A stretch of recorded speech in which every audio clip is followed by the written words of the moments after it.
Antes de comenzar a la palabra, Miriam, gracias por acompañarnos. Es un privilegio. Estás con nosotros. Espero que sea de bendición. Somos una familia. Amén. Gloria a Dios. Iber, gusto verte, hermano. Colosenses capítulo 2, versículo 6. Colosenses 2.6. ¿Qué dice Colosenses 2.6? A ver qué dice. Ahí está. Por tanto, de la manera que habéis recibido al Señor Jesucristo, andad en Él. Por tanto, de la manera que habéis recibido al Señor Jesucristo como tu Señor y como tu Salvador, ¿qué dice? Andad en Él. Andad conforme a la manera que habéis recibido. ¿Cómo recibimos al Señor Jesucristo en nuestro corazón? Por gracia. Y esto es por medio de fe. Así lo recibimos. Y dice, por tanto, como lo recibiste por fe, por gracia, como un don de Dios. Andá en Él, caminá en la gracia del Señor. La única manera de convertirse en un hijo de Dios, en una hija de Dios, es recibiendo a Jesucristo como nuestro Señor personal. Amén. Esta es la única manera de entrar a la familia de Dios. Es por medio de la gracia. Y esto es por medio de la fe. Mire lo que dice Efesios 2, 8 y 9. Porque por gracia sois salvo por medio de la fe. Y esto no de vosotros, pues es regalo de Dios, don de Dios, no por obras, para que nadie se mofe, para que nadie se gloríe. Es un don de Dios, es un regalo de Dios, la salvación. Y no solo es un regalo de Dios, es un paquete que Dios nos da, hermano, iglesia. No es simplemente ya eres salvo y ya estuvo, anda para ver cómo le haces. No, Dios no da la salvación, escúcheme, porque esto es un paquete. Y muchos de nosotros nada más tenemos el regalo, pero no lo hemos abierto y disfrutado de todas las cosas que trae el paquete. Dices, no, te salvé por gracia y por fe. Pero este es solo el principio, dice el Señor. Ahora anda, camina conforme al don, a la gracia que te salvó. ¿Por qué no dice esto? Porque la tendencia es que recibimos la salvación como un don, como un regalo de Dios. Señor, soy pecador, necesito tu salvación, me arrepiento, creo en la muerte de Jesucristo, que resucitó al tercer día y que está vivo a la diestra del Padre y me ha dado vida eterna. Por su sangre he sido redimido y justificado. Y gloria a Dios. Pero ya mañana, ¿qué pasa? Empiezo a caminar conforme a la carne, conforme a la ley. Y dice Pablo, no. Andemos, caminemos conforme al don que hemos recibido, la palabra de Dios. Para muchos, esto parece demasiado simple.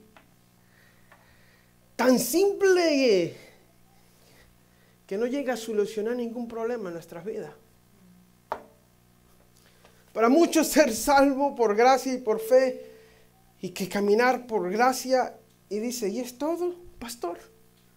¿Es todo lo que va a ofrecer? ¿Es todo lo que tiene que ofrecer? ¿Sabe por qué pensamos que es demasiado simple?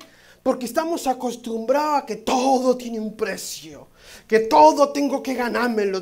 En mi vida he luchado por todo, he peleado por todo y vengo a la cruz del Calvario y quiero pelear por mi bendición y quiero pelear por salir adelante, quiero pelear las cosas. El Señor dice, un momento, así no es la cosa. No es que es demasiado simple, Señor. Déjame hacer algo, por favor. Y venimos con esa actitud porque es muy simple, ¿verdad? ¿Y sabe por qué es simple? Porque ellos están recibiendo información y no revelación. Fueron informados, pero no se les fue revelado lo que significa la gracia de Dios. Esa es nuestra tendencia, que nada es gratis, que todo tiene un precio.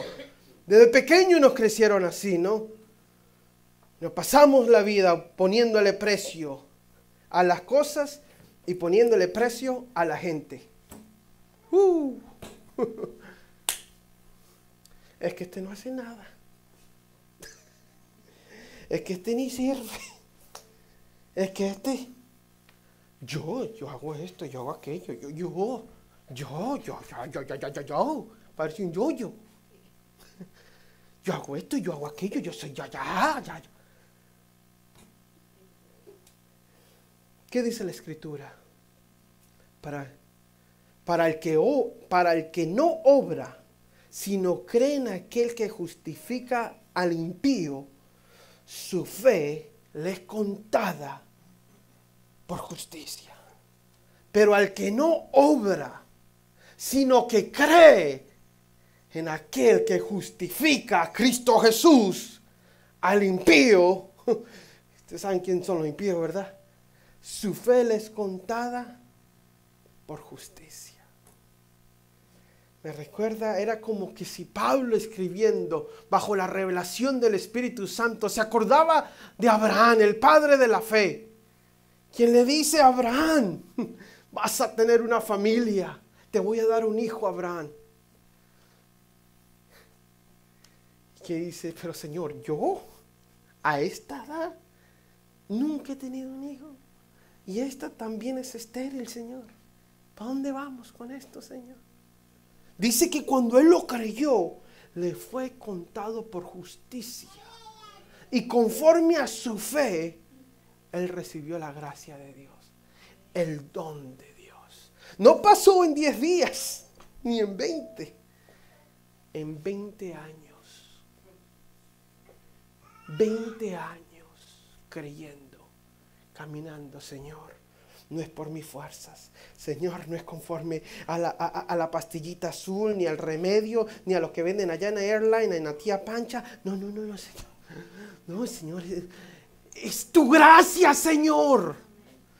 Yo ya, Señor, voy a ir a meterme al gym, Señor, para ayudarte, ¿ok?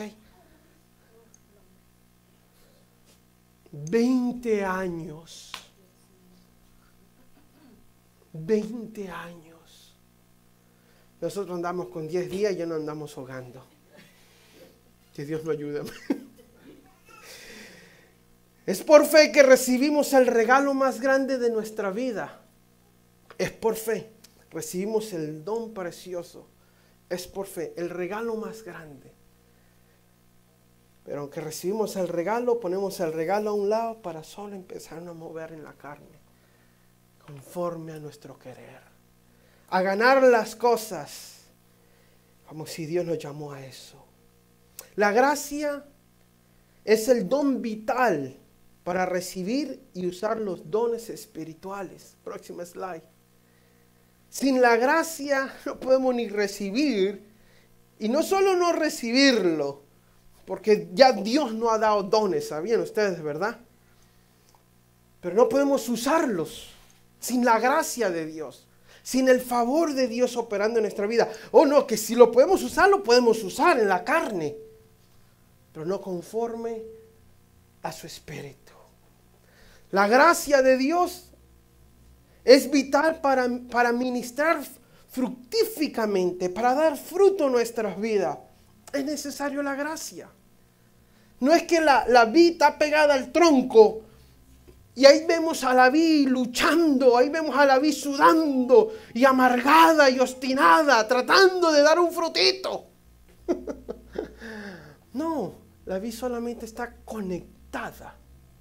Y mientras esté conectada, a su tiempo dará su fruto. No por obra, sino por fruto. La gracia es aún vital para sufrir productivamente. Sufrir productivamente.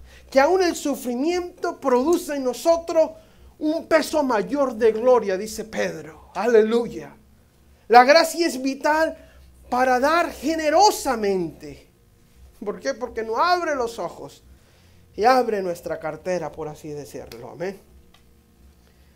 Y yo espero que usted pueda ver que tenemos una necesidad continua de la gracia de Dios. Que Dios nos sostiene con su gracia. Somos salvos por gracia, y esto es por medio de la fe, para andar conforme a la gracia de Dios. ¿Por qué? ¿Qué dice Romanos 6:14? Porque el pecado no tendrá dominio sobre vosotros. ¿Escuchó eso? Eso son buenas noticias. Ahí ya, eso son muy buenas noticias. Porque el pecado no tendrá dominio sobre nosotros. Porque no estás bajo la ley, sino bajo la gracia. Porque el pecado ya no tiene dominio. ¿Por qué? Porque no vivimos conforme a la ley. Vivimos conforme a la gracia. Y nuestra fortaleza es la gracia. Eso es lo que nos fortalece, hermanos. No es nuestra voluntad propia, porque aún nuestra voluntad propia, aún nuestra disciplina es el fruto del Espíritu Santo de Dios, templanza. Aún eso. Y si yo quiero templanza, yo quiero dominio propio, eso va a suceder solo como un fruto de yo estar conectado a la vid, a Cristo Jesús, conectado por medio de la oración, conectado por medio del ayuno, conectado por medio de una vida de santidad, conectado por medio de la palabra de Dios, que es Dios mismo. El verbo era carne y la carne estuvo entre nosotros. Aleluya. Así es que damos fruto a la templanza, al dominio propio. Deje de comprar libros Los 7 Pasos. O los 10 pasitos. O el secreto de la disciplina. El secreto está aquí en Cristo Jesús. En conectarnos con Cristo Jesús. ¿Quiere dejar de hablar chisme? Voy a dejar de hablar este 2023. Ahora sí que ya hasta aquí llega el chisme. Lengüita te voy a cortar. Lengüita te voy a cortar, dice. Está como aquel que me dijo, no, me comí un taquito así chiquito, pastor. Una costillita. Dios es bueno. Dios es bueno. ¿Qué significa vivir? Una más para atrás, por favor, que hay una palabra que yo quiero. ¿Qué significa vivir bajo la gracia? ¿Qué significa vivir bajo la gracia? Ahora sí pongo la pregunta. ¿Qué significa vivir bajo la gracia de Dios? ¿Cómo se come esto? Decía alguien por allá. Se lo voy a responder bíblicamente. Mateo capítulo 11, 2 versículos 28 y 29. Vengan a mí. Oh, aleluya. Porque desde el principio el Señor nos está llamando a venir. Desde que comenzamos el servicio, Dios nos dice, vengan. Hermano, Dios nos está llamando. ¿No puede usted escucharlo? Espero que usted lo pueda escuchar. Que desde el principio, la hermana Lulú, ¿qué sabía Lulú que yo iba a predicar? ¿Y qué sabía yo que ella iba a cantar? Pero el Señor sí sabe que armoniza su iglesia. Y nos llama una y otra vez. Pero la dureza de nuestros corazones nos tienen apartados de Dios. Dios nos dice otra vez, vengan a mí, vengan a mí. Vengan a mí. Yo me estoy acercando a ustedes. Pero ustedes acérquense a mí. Vengan a mí todos ustedes que están cansados y agobiados. Yo les daré descanso. Carguen con mi yugo y aprendan de mí, pues yo soy apacible y humilde de corazón, y encontrarán descanso para su alma. Para su alma. Encontrarán descanso.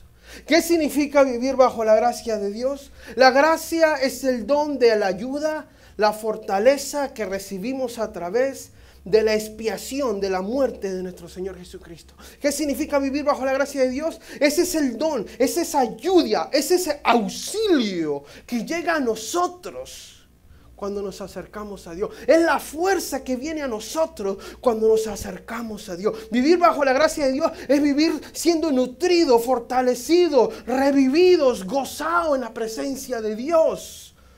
Él nos dice, vengan a mí y hallarán paz y descanso para sus almas. ¿Qué vamos a hallar? Paz y descanso. ¿Qué significa vivir en la gracia de Dios? Que yo vivo en la paz y el descanso de la gracia de Dios. Que yo camino en la paz y el descanso de la gracia de Dios. Que yo vivo. Pero lamentablemente muchos de nosotros parecieran que nos fuimos bautizados en una limonada. Vivimos amargos y cansados. ¿Qué dice el Señor? Vengan a mí. Vivan en mi gracia. Reciban de mi gracia. ¿Qué dice Juan 10:10? El ladrón, el que roba la paz, el que te quita el cansancio, el que pone la discordia, El ladrón no vino sino para hurtar, matar y destruir. ¿Qué es hurtar? Es robarte algo sin usar fuerza. Me hurtó. Me hurtó. En nuestros países, ¡ja! Es que está usted, mire, pila. Vaya usted a cualquier capital, empezando de México para abajo. Te roban y cuenta te diste. Y en cualquier lugar. ¿Sabe ahora la maña que están haciendo esta gente que hurta? Que uno le da un billete de 100 y te lo cambian así en un momentito. Aquí está el otro. Y el que te regresan es de mentira y te dice no tengo cambio. Y ellos se quedan con el verdadero y te dieron el falso. ¡Pah! Pero así. Es robarte sin usar nada de... Y todavía te sonríe. Ay, mire, no tengo cambio. Pero vamos aquí a la esquina. Y bien bailado. Así. Eso es hurtar.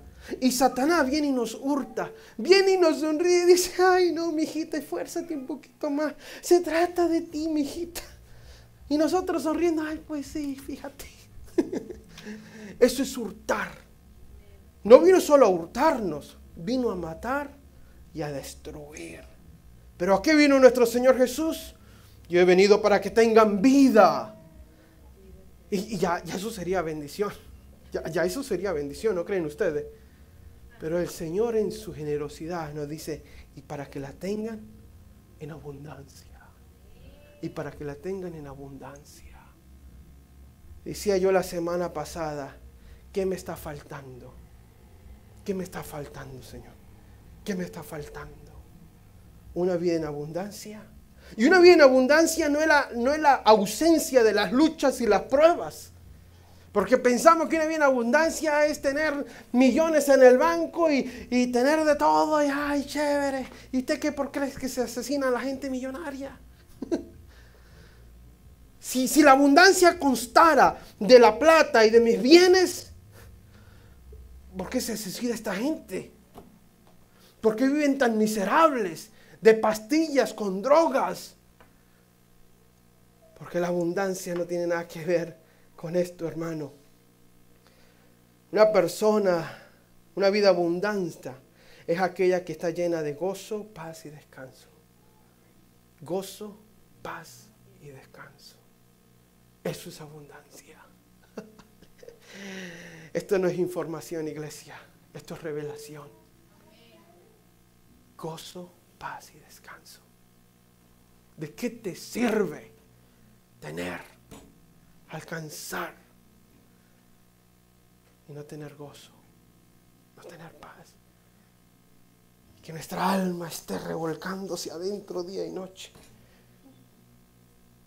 Porque viven en engaños, en mentiras, en falsedades, en trampas. ¿De qué nos sirve? La verdadera vida está en una persona que está llena del gozo y la paz y del descanso de Dios. Una persona sin paz, sin gozo y sin seguridad es una persona que no está caminando en la gracia de Dios. No caminamos en la gracia de Dios. Si nos falta el gozo, si nos falta la paz, si nos falta y nos sentimos inseguros de las situaciones, es una persona que no está caminando en la gracia de Dios. Que dice, Señor, no sé cómo lo va ahí. Mira, Señor, que estuvo así, mira, Señor, y todo amargado y todo inseguro. No está caminando en la paz del Señor. No estoy diciendo que la vida no se trata de luchas y pruebas, claro que sí, pero en medio de todo eso tenemos paz y descanso para nuestras almas. ¿Cómo se maneja la inseguridad en la gracia de Dios? ¿Cómo se maneja esa inseguridad? El no saber, que la lucha, el del mañana, que la enfermedad, que los viles. ¿Cómo se maneja eso? Mire, Pablo fue un hombre que lo vivió y nos dejó su testimonio para nosotros aprender de él. Eso está en 1 Corintios capítulo 15, versículo 6 al versículo 10. Mire cómo escribe Pablo. Dice, después apareció, hablando de Jesucristo resucitado, apareció a más de 500 hermanos a la vez. ¡Wow! 500 hermanos, a los cuales muchos viven aún y otros ya duermen. Después apareció a Jacobo, que es Santiago, pero él lo llama por su nombre propio, Jacobo. Después a todos los apóstoles. Y al último de todos, como un abortivo, me pareció a mí. Siguiente slide. Que dice, ¿Por qué?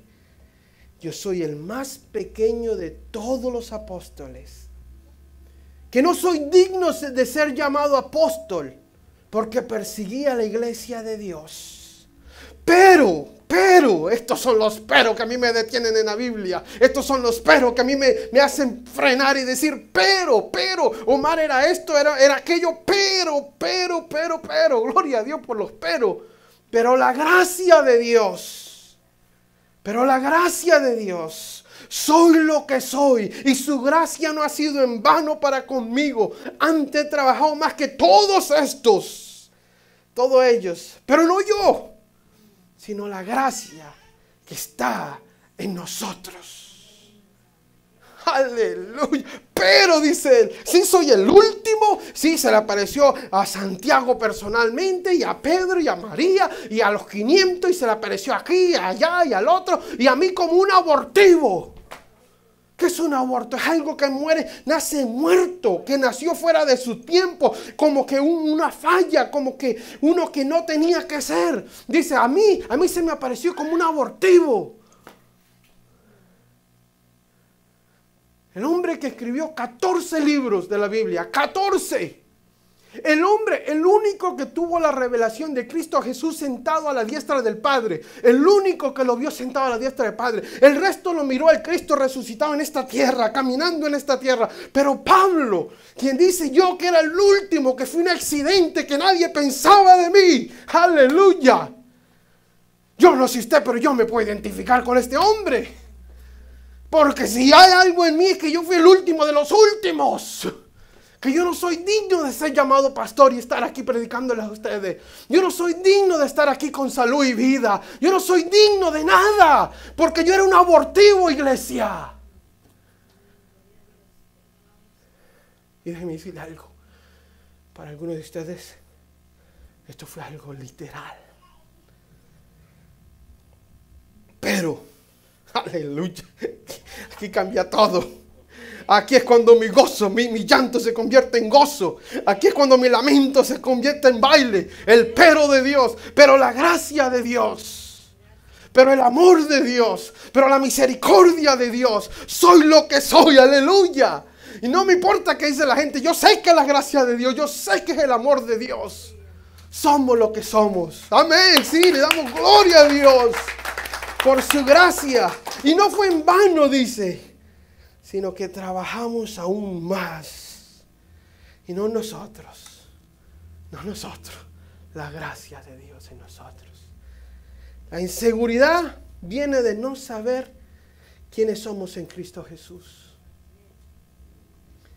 Pablo estaba haciendo un reencuentro de su vida. No es que Pablo se estaba lamentando del hecho. No, era un hecho real de lo que estaba pasando. Discúlpeme que esta quiso hablarme ahora, pero la vamos a reprender si sigue hablando, amén. Él está haciendo un reencuentro de su vida. Él no es que se está quejando diciendo, ay, que yo era una lombriz, que nadie me quería, que yo no puedo, yo no sé, yo no fui a la escuela. Está como aquel pastor que vino a Estados Unidos una vez y le estaban haciendo una entrevista para predicar en una iglesia. ¿Y usted qué ha hecho? ¿A qué colegio fue? Y aquel le decía, pero bueno, mire, yo de colegio no he ido. No. Fui a la primaria, esa se la puedo dar. Sé leer y sé escribir. ¿Y qué cosas has hecho? Dice, mire, yo no he hecho mucho, la verdad. He levantado unos 3, 4 muertos y unos cuantos endemoniados y han salido dientes, ha sanado gente de dolores. Pero es todo lo que he hecho. Así está este hombre, no es que se está lamentando, sino que dice la gracia de Dios. La gracia de Dios. No es que él se está diciendo, ay, pobrecito de mí, que era el último de los últimos. No es eso. Él le da gloria a Dios por la gracia de Dios que habita en él y que lo llevó a ser más. Porque la gracia de Dios nos habilita, nos da el favor, nos da la mente, porque ni eso tenemos, nos da la mente para hacer más para su gloria, con menos. ¿Es que acaso eso no fue lo que le dijo a Gedeón? ¿Cuánto tienes? 30,000. Muchacho, 30,000. para lo que quiero hacer es mucho. Te me vas a chiflar. Córtamele. Lo llevó a traer un ejército de 300. Imagínense. De 30,000 a 300. Ahora dijo, ahora sí están listos para la batalla. Oye, espérate, Señor. Si aquellos son un montón, Señor. De eso se trata, hijo. De que no vivas en tus fuerzas, en tu poder. Vive en mi gracia. Descansa en mi gracia. Recibe mi gracia. No se trata de que, mira, Señor, ¿cuántos son? No te preocupes, vive en mí. Mira, Señor, que este proyecto de Copán está por muy encima de nosotros. Es mi gracia. Aleluya. Es su gracia, iglesia. La que nos habilita. Es su poder por medio de su gracia. Es en la gracia de Dios que nos prospera, nos sana, nos restaura. La gracia de Dios que somos lo que somos. La gracia de Dios es la que nos ayuda a aprender de nuestros sufrimientos. Nos ayuda a aprender de nuestros sufrimientos. ¿Está sufriendo? Busque la gracia de Dios. Ese es el antídoto. Ahí usted va a encontrar la razón, la causa y el motivo. La gracia de Dios. La gracia de Dios nos ayuda a entender que las cosas que no hacen sentido en la vida. Y uno dice, ¿cómo es posible, Señor? ¿Por qué, Señor? ¿Cómo, Señor? Señor, ¿cómo? Yo quisiera tener una respuesta, iglesia, para cada problema. Yo realmente quisiera tener una respuesta para sus problemas, su dolor. Yo realmente quisiera tener algún tipo de fórmula, algún lado, no sé. Pero no la hay. ¿Qué sé yo? 2 ayunos, una vigilia, ya está. Si fuera así, ¿no? Si fuera así de sencillo, bueno, Señor, si damos un ayuno, una vigilia, 30 días de oración, ya está, Señor, ahí está la respuesta. Si fuera así de sencillo, si fuera así la vida. Yo quisiera evitar que ustedes sufran el dolor, el sufrimiento de una enfermedad. Pero la única manera de vivir en este mundo de dolor y sufrimiento, iglesia, escúcheme bien, es vivir bajo la gracia de Dios. Es la única manera. Es la única manera de vivir. Es la única manera de vivir en este mundo. Es bajo la gracia de Dios. Vive en la carne y va a vivir afligido. Va a vivir de dolor en dolor. Porque ese es el pago del trabajo, de la obra de la carne.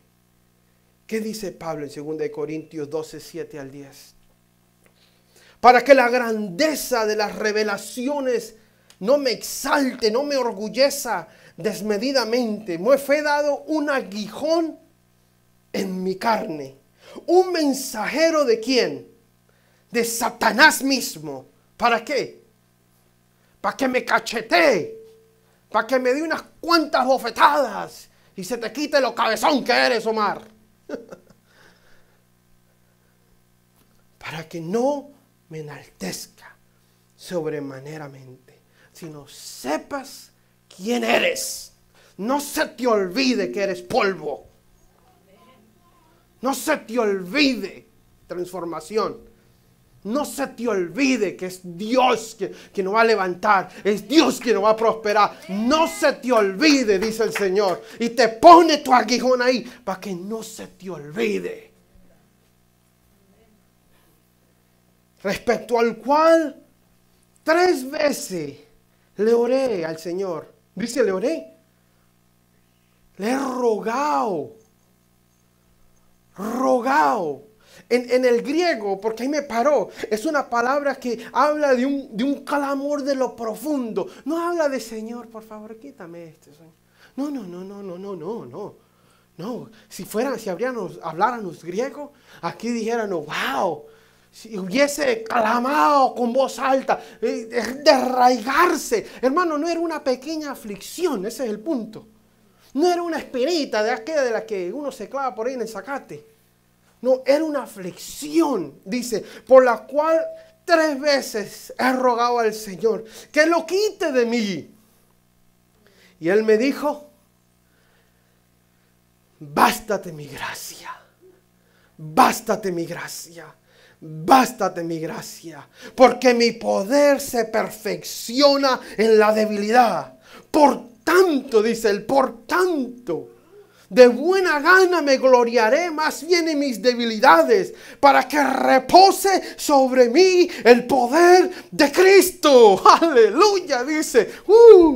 Para que repose sobre mí la gloria de Dios. En medio de mi lucha, de mi enfermedad, de mi escasez, de mi problema, yo me gozo para que entonces la gloria de mí repose sobre mí. Por lo cual, por amor a Cristo, me gozo. ¿En qué? ¿En las bendiciones? ¿En la entrada? ¿En el dinero? No, ¿en qué se goza? En las debilidades, en las afrentas, en las necesidades, en las persecuciones, en las angustias, por cuanto soy débil. Entonces, ¿qué manera más rara de pensar es esta? ¿Qué manera más fuera de sentido es esta? Cuando soy débil, cuando no tengo para pagar la luz, cuando no tengo para el gas, cuando tengo un matrimonio que se rompe, cuando tengo un hijo que se revela, entonces la gloria de Dios, el poder de Dios, la gracia de Dios fluye por tu vida. Eso si no te vas a la esquina a lloriscar, por supuesto, ¿verdad? Sino que tus ojos te son revelados y abiertos y ves la gracia de Dios. La gracia de Dios. Amén. La gracia de Dios. Como hijo de Dios, sufriremos, nos enfermaremos, fallaremos. Y le voy a dar una más, claro, para que se la lleve. Y nos irá mal. ¿Qué iglesia es esta? Dijo la hermana Miriam. Ya no voy. Es que yo no vengo a hablarle la verdad. Si usted quiere escuchar que le vayan a rascar el oído, mire, usted se equivocó. Aquí no es transformación, no vinimos a rascarle el oído a nadie. Ya tengo suficiente con 2. Pero no porque somos afligidos, no porque nos enfermamos, no porque fallamos, no porque somos de mal genio, no porque hacemos los débiles y somos débiles y caemos. Eso no significa que Dios no lo puede usar como instrumento para su gloria. Es ahí donde la gloria de Dios se manifiesta. Es ahí. Una de mis mejores enseñanzas fue un día que había hecho todo lo contrario. Y yo estaba a punto de decirle, Señor, yo no me puedo subir a predicar, Señor. Y no sabía cómo decirle al pastor. Es que estaba así, se lo iba a decir y alguien lo interrumpió y ya no le dije. Porque le dice, no, mire, ponga a otro porque usted subiera la semanita que estuve yo esta semana. Y me subí a predicar. Fue una de esas ocasiones que yo me acuerdo, donde la gloria de Dios, el peso de la gracia de Dios fluyó en mi vida. Pero cuando vengo bien gallito aquí, que ya la tengo y que ya me la sé, cuidado porque ustedes se van iguales. Y allá tengo que ir a llorar y decirle, Señor, perdóname por hacerle perdón. Tiempo de transformación, Señor. Bendícelos allá en la casa de perdidos, Señor. ¿En serio? ¿Sí cree que no me ha pasado? Que tengo que pedirle perdón a Dios. En la gracia de Dios, iglesia. Deje de contar en sus fuerzas. Empiece a caminar en la gracia de Dios. Ponga su carne para un lado y usted aviéntese en la gracia de Dios. Si usted quiere caminar en agua, salga de su bote y deje de confiar en sus propias fuerzas y busque de Dios. Humíllese delante de Dios y hallará gracia y favor, dice la palabra de Dios. Eso no lo digo yo. Es cruel decirle a alguien que está enfermo porque no tuvo fe. Eso es algo cruel. Oh, estás así porque no tienes fe. Oh, sí, porque tú tienes mucha, ¿verdad? Bueno, yo no le diría eso, ¿verdad? Eso es algo cruel. realmente. Eso es alguien que no ha entendido la gracia de Dios. Eso es alguien que vive en la carne y conforme a la carne y a su ley que lo viene a condenar. Eso es un fariseo, iglesia, que dice, oh, está así porque se lo buscó. Eso es carne. Eso es ley. Y la ley mata.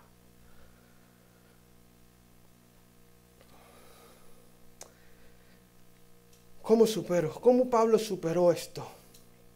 Esta lucha, este aguijón. ¿Cómo Pablo lo superó? Con una buena dosis de gracia. Bástate mi gracia. Bástate mi gracia. En medio de los sufrimientos, de las debilidades, regocíjate. ¿Sabes por qué? Porque todos, dije todos, hasta los chaparritos allá, tienen un aguijón. Todos. Sí, que venimos bien sonrientes, bien vestiditos, bien peinados, digo yo, ¿verdad? Y como que aquí no hay aguijón. Todos tenemos un aguijón. Todos. Pero es su gracia la que nos sostiene. Termino con una historia, porque yo sé que a ustedes les gustan las historias, ¿verdad? En Juan capítulo 8, maestro, me pone la historia, por favor. Una historia muy conocida entre vosotros. Entonces los escribas, la gente que escribía la ley, que prescribía la ley, prescribía la ley, y los fariseos le trajeron a una mujer sorprendida en el adulterio. Interesante que no trajeron al hombre, tenían que haber traído al hombre, pues claro, ¿no? Y poniéndolo en medio a ella, arrastrándola al medio, le dijeron al maestro, esta mujer ha sido sorprendida en el acto mismo del adulterio. Y la ley de Moisés, la ley nos mandó a Moisés a apedrear a tales mujeres. Pero tú Jesús, ¿tú qué dices? Esto decían tentándole para poder acusarle. ¿Por qué tentándole?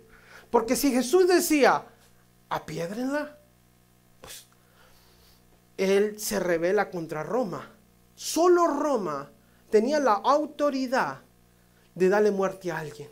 Jesús decirle, mátenla, cáiganle a piedrazo, bueno, pues ahí está. Pero si él decía, no le hagan nada, él se opone a lo que ya Moisés dijo. Y ahí está la trampa. Si la matan, se rebela contra la ley de Roma. Este es un rebelde. Pero si no la mata, te rebelaste contra la ley de Moisés. Por eso dice, mas esto decían tentándole para acusarle, para ir con Roma y decirle, mira, a esa la mataron y este dio fue la orden. O para decir, mire, no obedeció lo que Moisés dijo.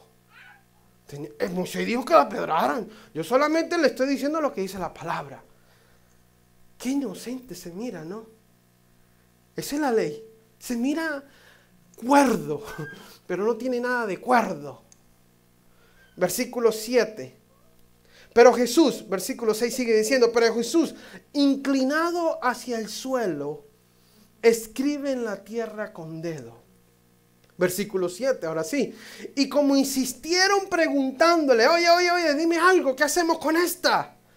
Entonces él le dijo, el que de vosotros esté sin pecado, sea el primero en arrojar la piedra contra ella.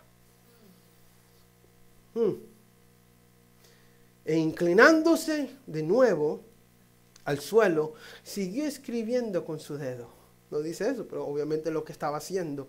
Pero ellos, al oír esto, acusados por su conciencia, salieron uno a uno, comenzando del más viejo hasta el más jovencito, y quedó Jesús y la mujer que estaba en el medio.